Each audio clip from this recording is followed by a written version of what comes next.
Greetings, students. In this presentation, I want to help you get started in Chapter 1. This is probably the hardest part of writing a thesis. The whole point of getting started, writing the first chapter, getting it to say what you want it to say, that really is a major challenge. The goal of Chapter 1 is to introduce the research study to the reader. It is written to an unknown audience beyond this course. You're not writing it to the professor. You're not writing it to your thesis supervisor. You're not even writing it to the thesis committee. You're writing it to an audience that may well be beyond you and beyond your specific ministry. The writer should have a good grasp of the research question, what literature says, what the Bible says about this subject, and the need for this research. So you should have a good background in some of your preliminary research before you start writing chapter 1. This chapter is not about your opinion. Nowhere in chapter 1 will you use the pronoun I or me. This is not about your opinion. This is written in third person, as we've talked about earlier, and it's about a very real need in the church or in a ministry at large. So this is beyond you. This is beyond your scope, your opinion, your outlook. This is doing research to find out what others believe about this subject. There are 9 main elements in chapter 1. The first is the introduction that sets the perspective. This is what you're going to talk about. This is your research plan. Here's the very general introduction that would capture their attention. You're going to have a statement of the problem, a background of the need. You're going to present the research question in a very clear statement.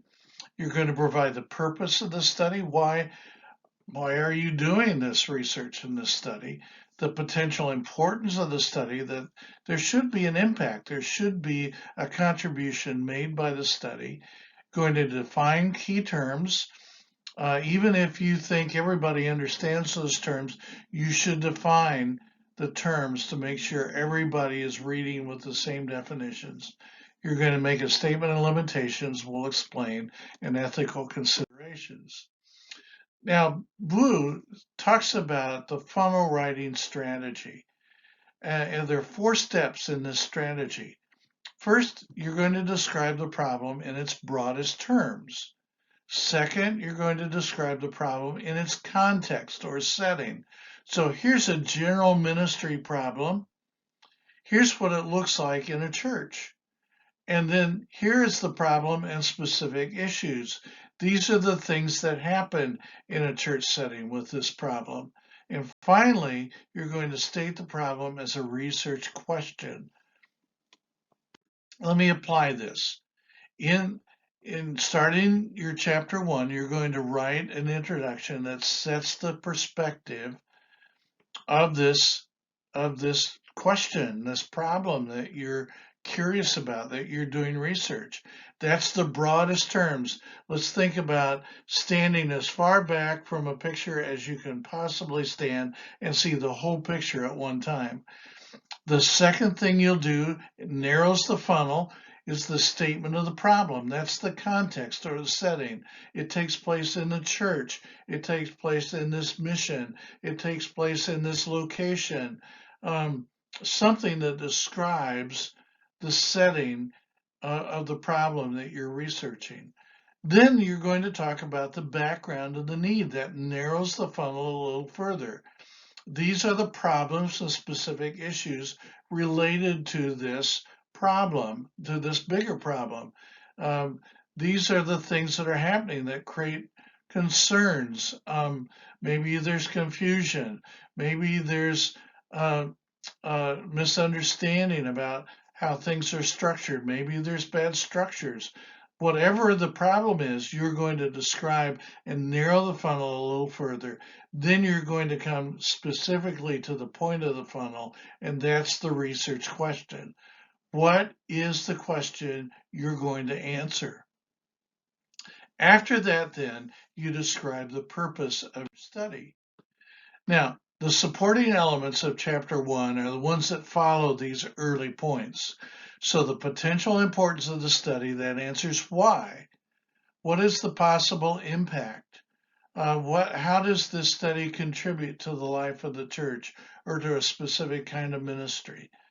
Why do I want to research this kind of information? You're going to explain that, again, not in personal terms, but in third person terms. You're going to define 3 to 5 important words or titles or phrases that you want to make sure everybody's using the exact same definition as you write your thesis and they read your thesis. Then there's a statement of limitations. There are certain things that are not being researched.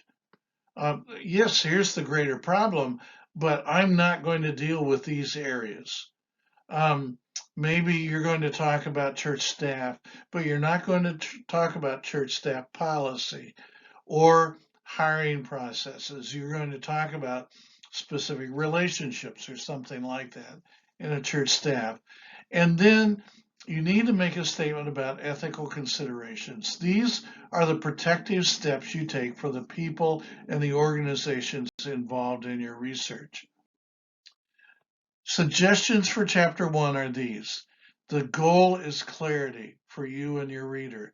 The clearer you make it, the more understandable you make this, the more basic, the more tied to your question, the better this will be.